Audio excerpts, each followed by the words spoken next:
Hello and welcome to C++ Weekly. I'm your host, Jason Turner.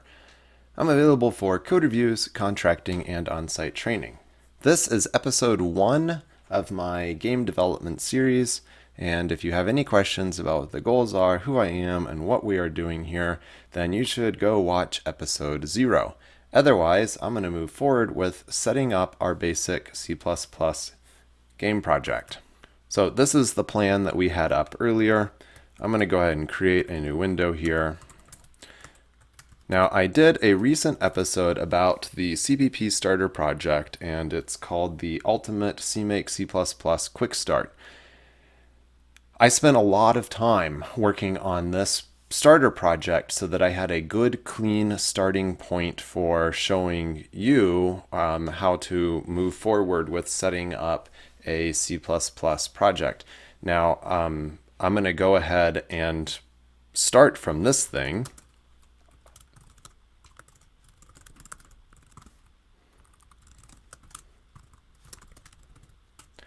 And I'm going to start by actually cloning the history of the CPP starter project into this one. I'm doing that so that it's possible for me to continue to pull updates from it as I fix and change things in the C++ starter project. You don't necessarily have to do the same thing yourself. You could just copy the C++ starter project source directory if you wanted to, but this seems like an idea to try. We'll see if I end up regretting it in the future.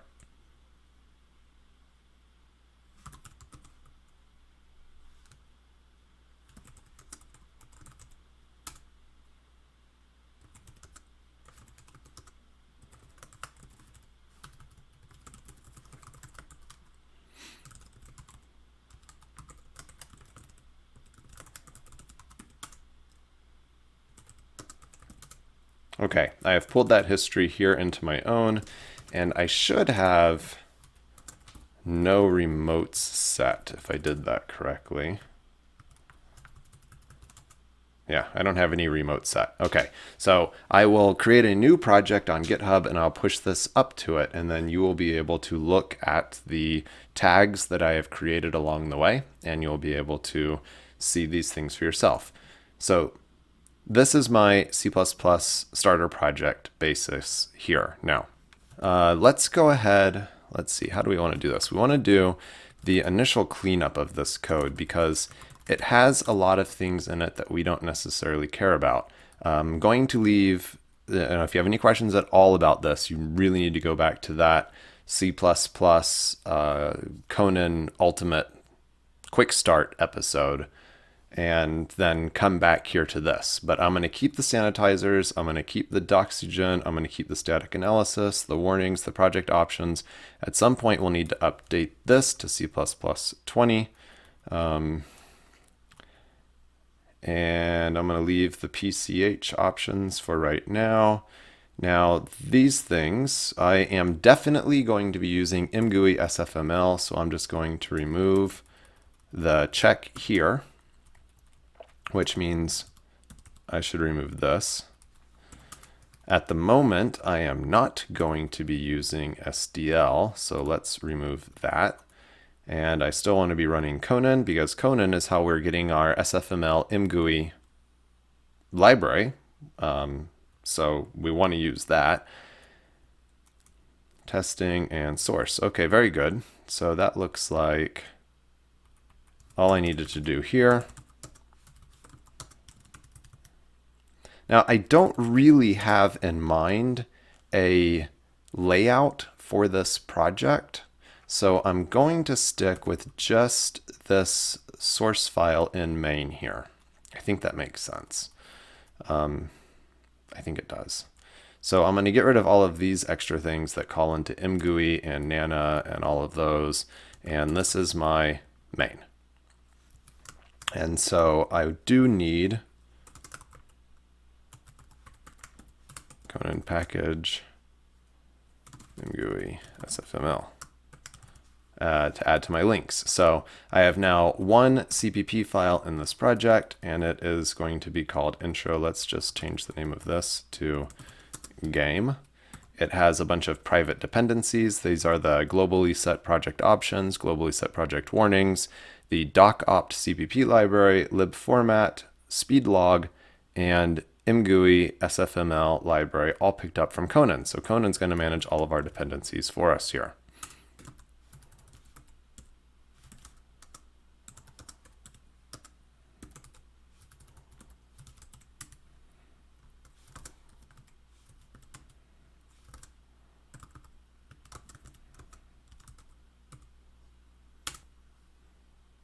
So I'm basically just stripping down this source directory to what we need for getting started here.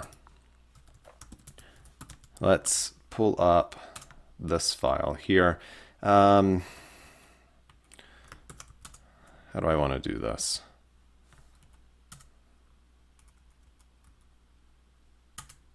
Yeah, let's go ahead and just snag this for the moment, because this project doesn't have any structure or anything yet. We're just going to try to get to the most basic, getting started here to prove that we've got ImGui SFML working and that we're able to do what we want to do.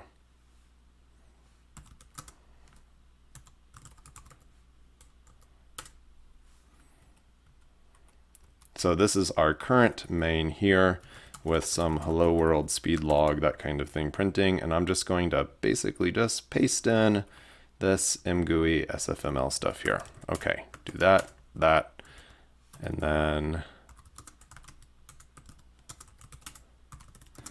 ImGui creates these INI files that show you current window position and that kind of thing. So when you relaunch your application, it's going to have the same things in them. And we had a README file in here earlier. And this states where our basis of our project came from. So let's go ahead and keep that as well.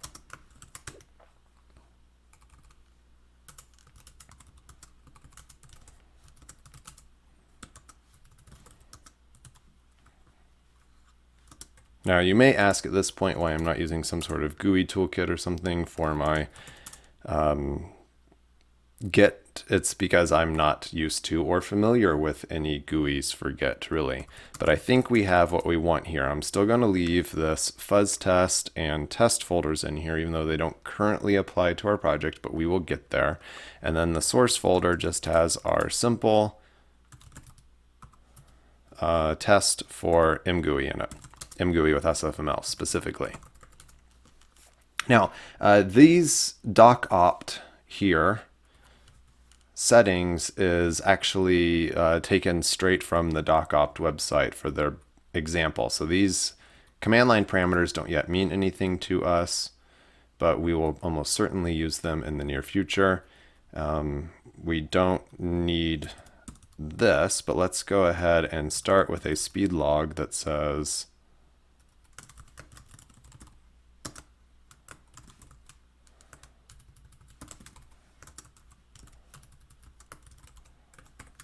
right here. So we get some basic logging starting here. And this is just going to open a window that is 640 by 480, set the frame rate limit to 60 frames per second, initialize the window, draw a circle. This circle is being drawn in SFML. So this is being drawn in the background of our application here. So this is not something that's being managed by ImGui. So ImGui itself is not a graphics library. What it does is it has the ability to draw things on top of an existing frame buffer of some sort. You have to decide what that frame buffer is. It can be a OpenGL texture, it can be an SDL texture, it can be SFML, it can be DirectX that has support for all kinds of things, but it just needs a place to push some pixels to, basically. So I'm creating this green circle, and this is from the basic sample that came from the ImGui SFML library here. And then we have a while loop that is going to occur. And let's see if we can get the whole while loop on the screen at once. We can. And I'm going to pull out my handy right on screen capability again here. So this is our while loop. Now, the way ImGui works, and this is the point of an immediate mode GUI, is it's going to start and it's going to read all of the possible events. Now, these events are input events. So if I'm moving the key, I'm hitting key up, key down, that kind of thing, I'm hitting up and down on my joypad, whatever, then that is going to be loading the event here into this event object, which is going to be passed into this ImGui SFML process event. So this lets ImGui know, oh, I need to move the currently selected item in the dialog box up or down or left or right, or move the window around because of mouse input, something like that. And then if we get a closed event, and that's like if you hit the X up here on your screen on the window, then it will close the window. And notice this right here, this is running while the window is open. Now this brings us to our main game loop, which looks like this at the moment. So this is an important, interesting thing here, this delta clock. This is the amount of time that has elapsed since the last frame was drawn. Now we're going to need to use something like this to know how much in-game time has passed so that we know what to simulate when we are actually rendering our game. Now there's a couple of different ways you can do this, but the thing that you need to pay attention to is your game is running. It's doing something continuously, theoretically. And frames are only updated every so often, say 60 times a second. In this case, it's locked to 60 frames per second. We can push it and let it run as fast as absolutely possible, or we can do this locking. But what we need to realize is that each of these things is like a snapshot. Snapshot 1, snapshot 2, snapshot 3, snapshot 4 of your current game state. You can't just on each loop iteration here do exactly one thing and then update the frame, because that's far too slow. So for example, in an emulator, you're going to need to do however much work it makes sense to emulate the system at the 4 megahertz or something like that you're trying to emulate. And then at that moment, display some snapshot of your system and some snapshot of your system.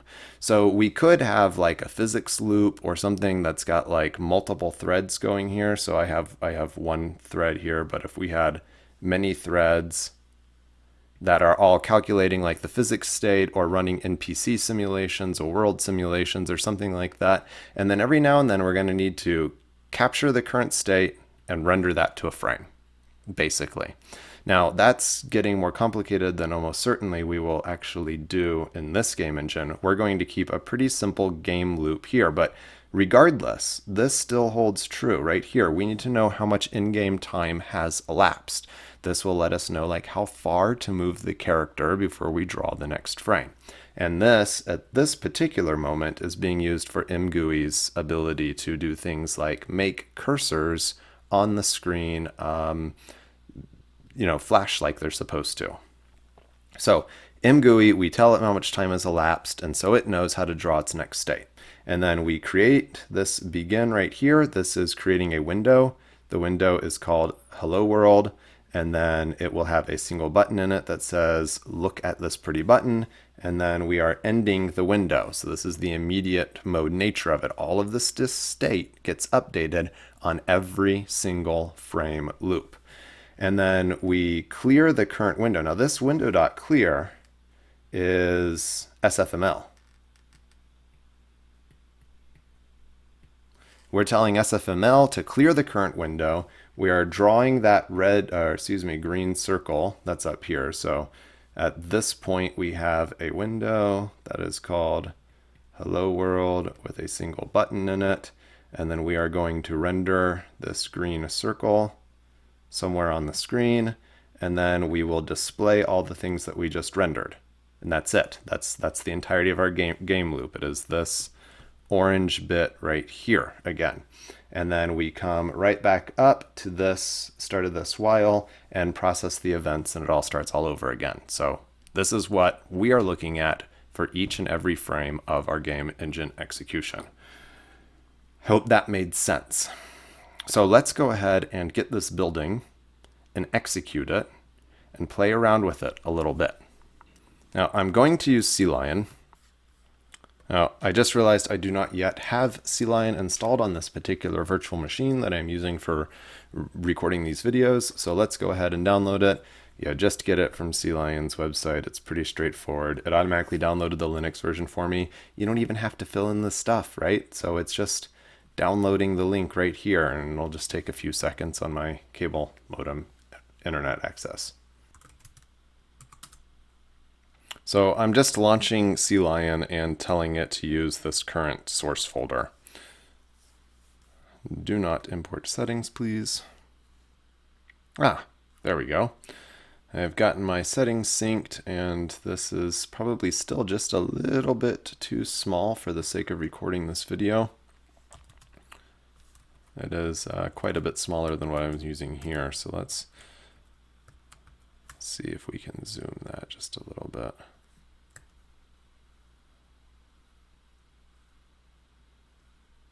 Okay, so we have a configure, although we are getting an error in our CMakeList file, and that is because I am creating this executable called intro, and it needs to be called game. So, pretty straightforward. And now we should be able to build our project.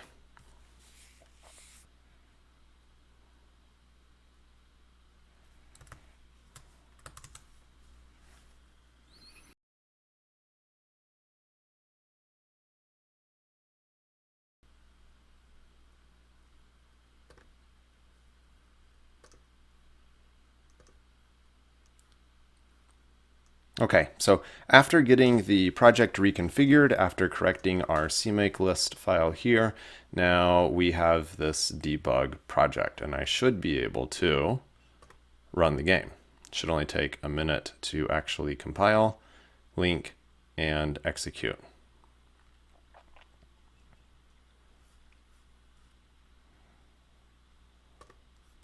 I forgot to pull over our header files when I updated this example.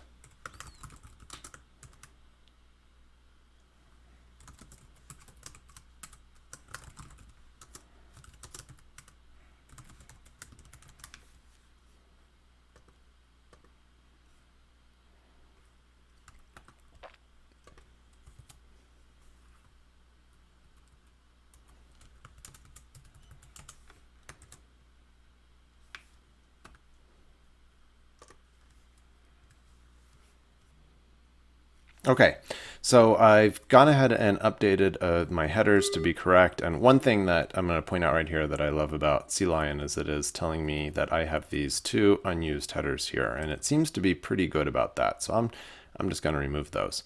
Now, the reason our game didn't actually just launch when I tried to launch it is I'm doing this doc opt here, and it is exiting with an exit code of 255 because we don't actually have any of these command line arguments that are required. But this is just sample doc opt stuff right here, and we don't actually have any required command line arguments at the moment, and we kind of just want to see a pretty picture drawn on the screen. So let's see if we can get there. I have warnings as errors enabled, and since I'm not currently using argc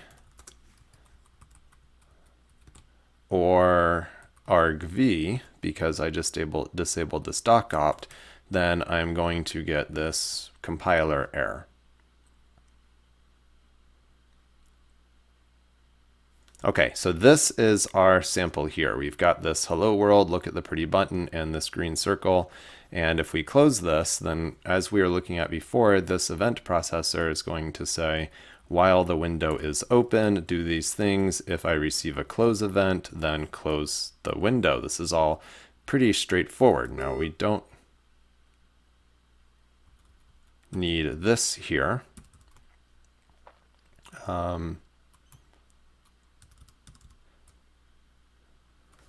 Let us do that. and this. Now, we want to actually do something maybe slightly more interesting with this, but we also want you to be able to see what's actually on the screen. So let's go ahead and zoom the ImGui elements a little bit if we can. And we're going to do that with a couple of top-level ImGui things we're going to set up before we're not in the event loop here.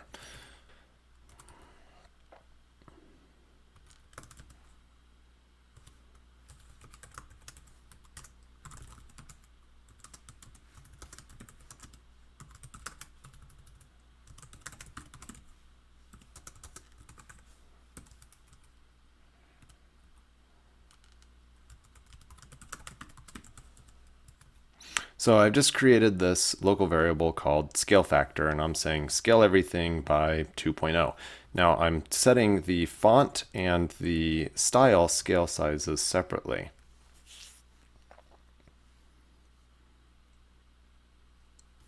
So here we go. This is our window scaled at 2 times, and our pretty button and everything is scaled at 2 times. And I'd say that looks pretty good.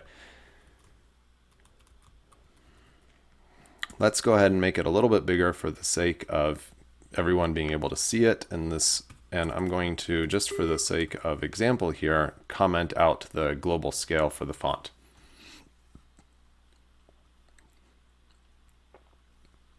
So our window is twice as big, 4 times as big, but our font sizes are the regular size. So that's not very helpful. Let's just go ahead and put everything back together.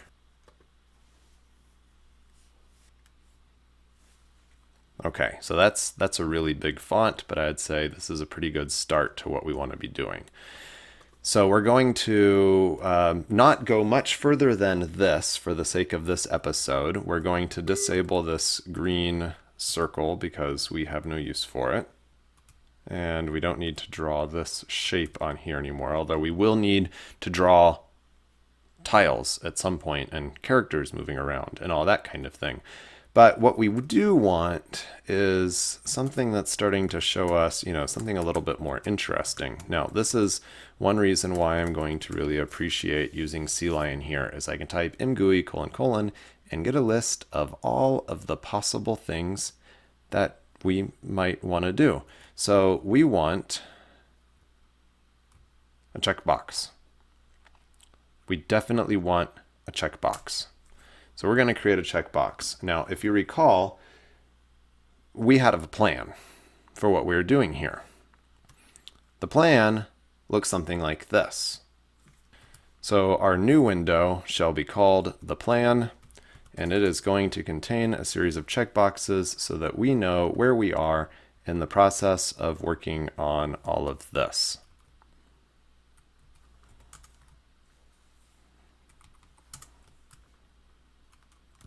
So this is a box that we'll be able to keep around with us for quite some time while we are working on these episodes. Now, each of these checkboxes has a Boolean pointer that we have to pass in. ImGui is very pointer-based. It is not very reference-based.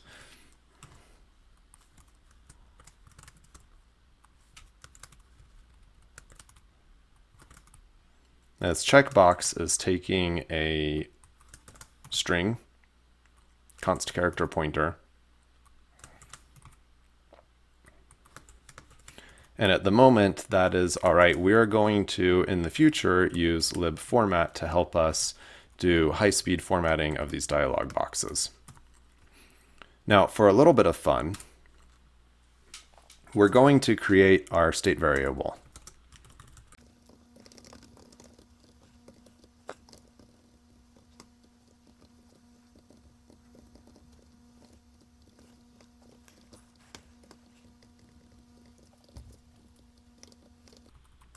Now you can see CLion starts to fill in what the labels and variables are here.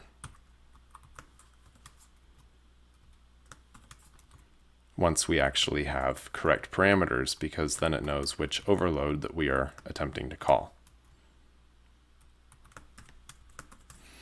Okay. Now, for those of you who are astute, you may guess what's going to happen when I do this. Let's go ahead and run this. So we're creating a new window. It is called the plan. It has all of our things in it. And, well, we need to make this bigger or make our font sizes smaller. I'm not sure which. Let's do a combination of both.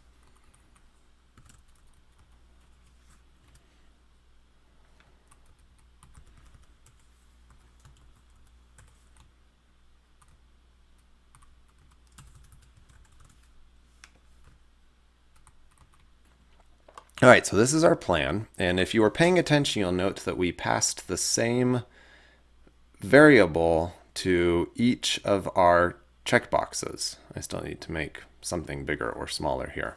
So if I change one, then I change all of them. This is part of the nature of this immediate mode GUI, how these things are working here. So on the first one, when I check the box, it is then going to be setting state to true, and then it is going to propagate the state to all of these possible overloads here, or to all these other possible checkboxes. So we're going to need to create a different state object for each one, unless we can pass an all pointer to it.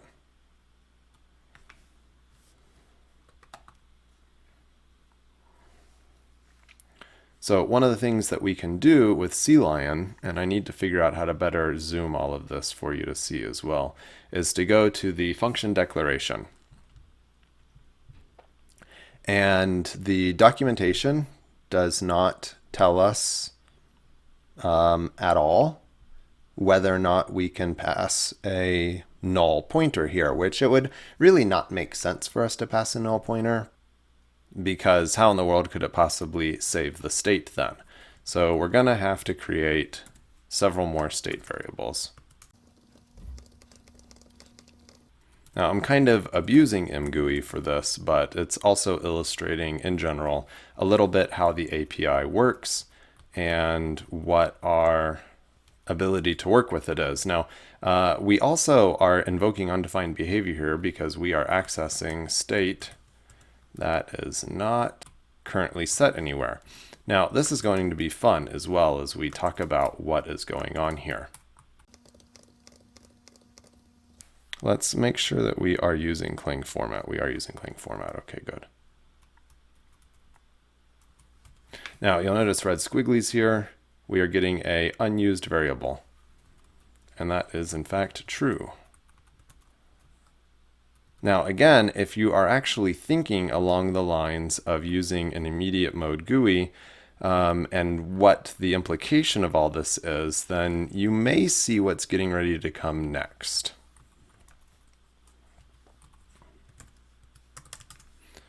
And also I can reformat using my Clang format settings. Very good. So if you're paying attention, you might see what, like I said, what's going to happen. Now, theoretically, each of our things has its own state, but we can never set the state to true. We try to. It sets for just a moment. Then it's immediately cleared again on the next loop through the iteration. Let's get rid of this pretty button. All right. So this is already going to get us thinking about our game state, how we manage it, where game state is stored, and things that I didn't really expect to be talking about in the first episode. This is one reason why I love Clang format, is I can just go through and do the things that I need to do, and then we can come back to it.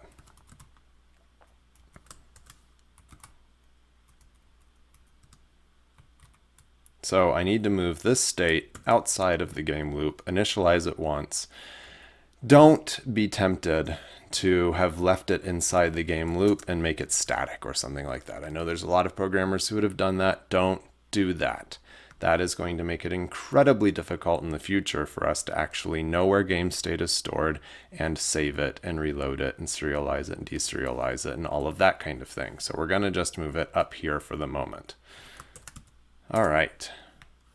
And now we should finally have our window that lets us check things off. So we are reaching the end of episode 1 here, the getting started. I will tag this. Let's go ahead and do it right now. So all of this has been saved by CLion.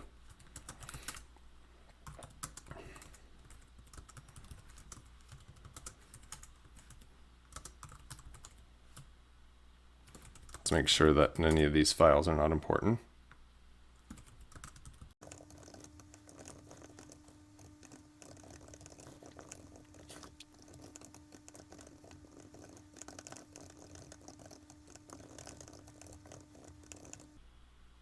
Oops. I just called that episode 0. It's actually episode 1. Good thing we haven't pushed it or anything yet.